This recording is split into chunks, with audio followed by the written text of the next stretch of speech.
यानंतर एक महत्त्वाची बातमी येते, ती बातमी म्हणजे महादेव जानकर यांच्या वादग्रस्त वक्तव्याच्या संदर्भातली. भगवान गडावरून त्यांनी भाषण करताना जो शब्दप्रयोग केला होता त्याचा चुकीचा अर्थ काढला गेला आणि त्यामुळेच मन कलुषित झालं, त्याचं भांडवल केलं गेलं असंही म्हणतायत स्पष्टीकरण देताना महादेव जानकर.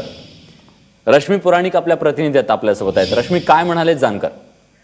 विलास, जानकरांनी आज एक प्रेस रिलीज दिलेली आहे आणि त्यामध्ये त्यांनी असं म्हटलेलं आहे की मी खंडेरायाचा भक्त आहे आणि मी खिशात दमडी नसताना देखील राजकीय लढा दिलेला आहे. ग्रामीण भाषेमध्ये जे भ्रष्टाचार करतात आणि राज्य करतात ह्याच्यासाठी जो शब्द आहे तोच मी या भाषणात वापरला आणि हा शब्द अनेकांनी आधी वापरला आहे, अनेक जण वापरतात, परंतु त्या शब्दाचा चुकीचा अर्थ लावण्यात गेला आणि नेमकी भगवानगडावरच्या भाषणाचंच राजकीय भांडवल करण्यात आलं असं त्यांचं म्हणणं आहे. आणि म्हणून त्यांचं म्हणणं आहे की कोणालाही दुखवण्याच्या हेतूने त्यांनी भाषण केलं नव्हतं किंवा कोणतेही वक्तव्य केलं नव्हतं, तरीही चुकीचा अर्थ काढला म्हणून त्यांनी दिलगिरी देखील व्यक्त केलेली आहे. परंतु आपण बघतोय की गेल्या 2 दिवसात जे वाद होते त्यावर कुठेतरी हा पडदा पडण्याचा त्यांच्याकडनं प्रयत्न आहे. विलास, धन्यवाद रश्मी, तुम्ही दिलेल्या सगळ्या सविस्तर माहितीबद्दल. तेव्हा महादेव जानकर यांनी दिलगिरी व्यक्त केली आहे. त्यांचं असं म्हणणं आहे की या सगळ्या संदर्भात भांडवल केलं गेलं त्या वक्तव्याचा.